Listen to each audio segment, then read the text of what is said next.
This daf Yerushalmi Terumos. The article edition, daf Kuf Beis Amud Aleph. We had to get very far down on daf Kuf Beis yesterday to get through the sugya, so we're almost at the bottom.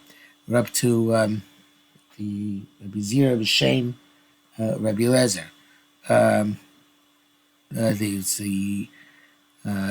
Which is 1, 2, 3, 4 lines before the end of the Amud. And that in the Vilna should be on the Vav on the days.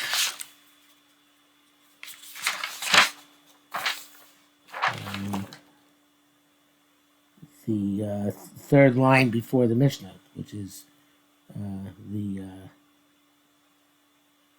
sixth line from the top of the Amud. Okay, Rabbi. So we're going back on when the Mishnah said that Uktetain Mugrogos Vaklisim Charudim Shel Chum Asum Mazorim. Rabbi Zira Shem Elazar Amar Masnisa B'Muvlos Ba'ocha. These are the stems of the fruit. They're not really edible. Why are they considered to be chuma? Because they are the part of the stem which faces towards the fruit. It has a little bit of the it is absorbed in the fruit. So the way the Kavanaki learns it, it has a little bit of the taste of the fruit, and therefore it is considered like the fruit. It doesn't seem to be the Pashut shot. What Rabbi Zira is saying, the Pashut shot seems to be that there's a little fragments of the fruit adhering to the stem, but there's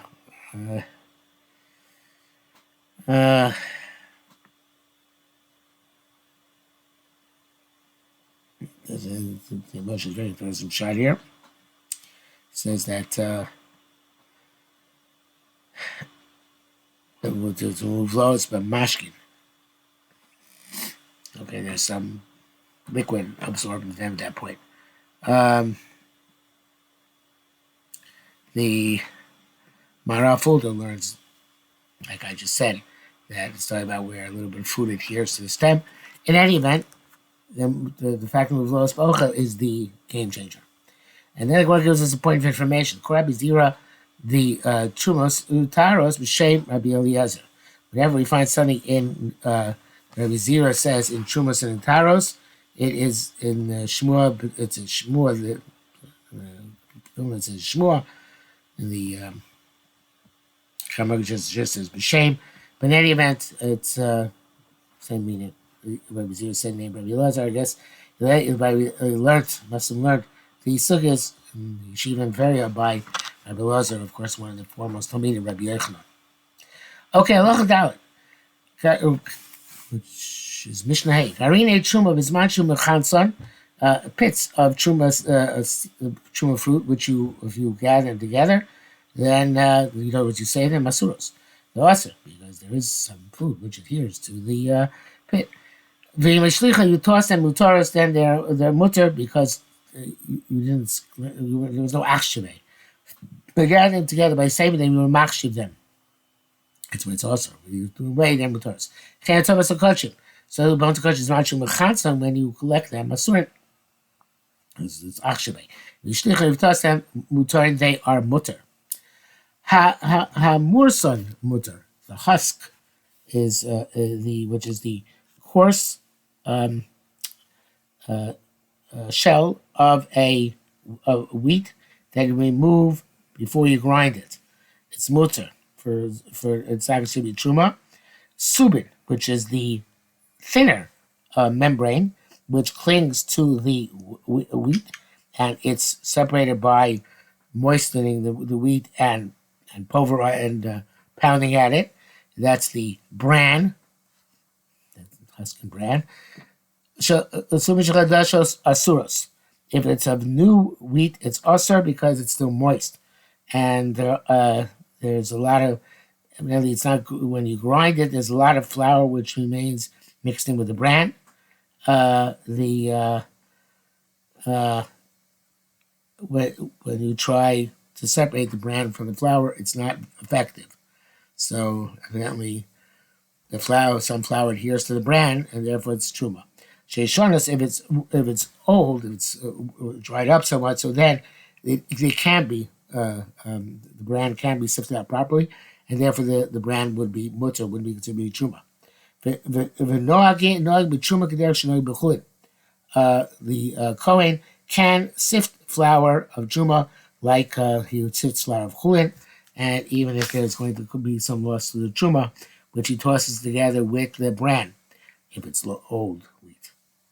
And this is also true, the Matz brings down, that when you take vegetables and you try and take out outer peels, which are or dirty peels, you do it in a normal way. But a second sifting. You're going down to a level where you're going to take out only 1/6 or 1/3 of the flour and use that. That's no good. Whatever's left over is not considered to be waste truma. You can't treat it with disrespect, even though you're not going to eat it. You have to leave it in a place where it's safe that it shouldn't become tamei because you're mitzvah on shmiras truma. Megura shapina. So that was actually Mishnah. Hey, that was Mishnah law. Megura shapina menachite truma. If you have what's money we call the drawer, but it's a stockpile, which you took out the grain of truma. So they don't require you to go and after you've taken out both the bulk of it to pluck kernel by kernel. Sweep it the normal way. In other words, we normally sweep out that area. Inside, and those 1 or 2 kernels, it's not considered to be mevatel chatchila. It's says don't it's mevatel chatchila to put new kernels in. No, that's okay because that's the normal derech. Mishnah Mazayin.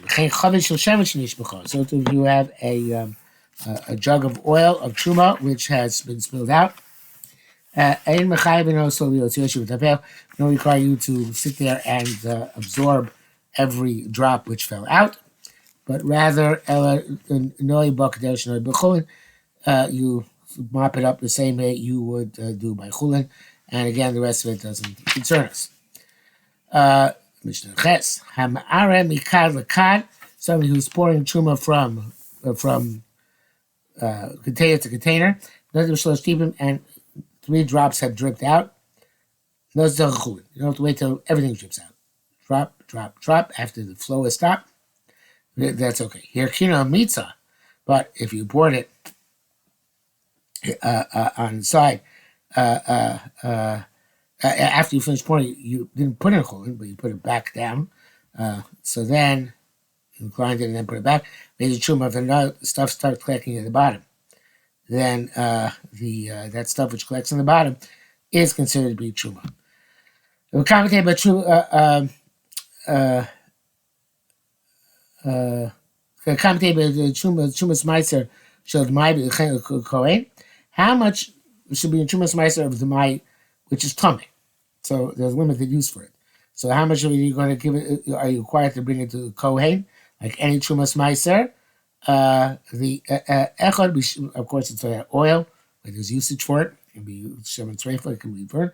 Echad b'shmeina b'shminis, 1/8 of an eighth, which is a kartov, which is according to the Kamnaki, about the size of a teaspoon. That much. You have to, if it's that little, even that little, you have to bring it to a kohen. That is the end of the Mishnah. Now it says the Gemara about garine truma.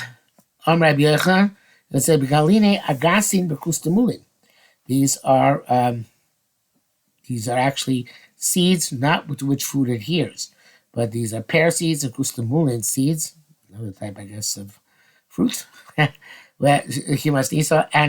these are actually has food content within them. You can eat them. Just like our pumpkin seeds or something like that.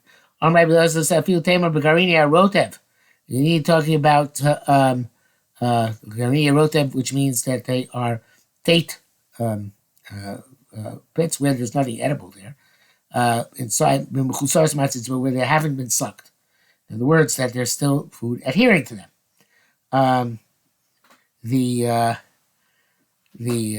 That's one way of interpreting. The way the Kabbalah explains it is I don't think there's the pshat, but he says that they're lacking food, mechusaras, but all that's left is that you can suck out the taste.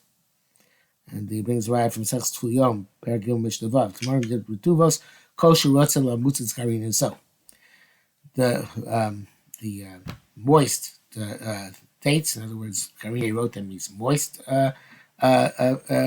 pits. Anytime you want to suck it, I think sucking means because food adheres to it, but all right. But the Chenatzah is kachim. So the Gemara says, well, what do you mean by bones? The kachim. Islam chosars to matzmates. The who says there's anything left over there to suck? According to what we said, who's any food left adhering to them? And yet, nevertheless, says you gather them, they're awesome. So the Gemara says, lo, it's not talking about just plain bleached white bones. Rashi can find it's heads. It's the heads of cartilage and other types of membranes. And they can be eaten by cooking. Says and therefore they actually have they're soft enough that you can eat them if you actually cook them sufficiently. That's interesting because that sounds a little like the Kabanaki that we're talking about. There is no food on them, but you can make them edible, some shape or form. Okay, but it's not definitive. But anyway, in any event, that puts us at the top of Kuf Gimel, and that's it for today.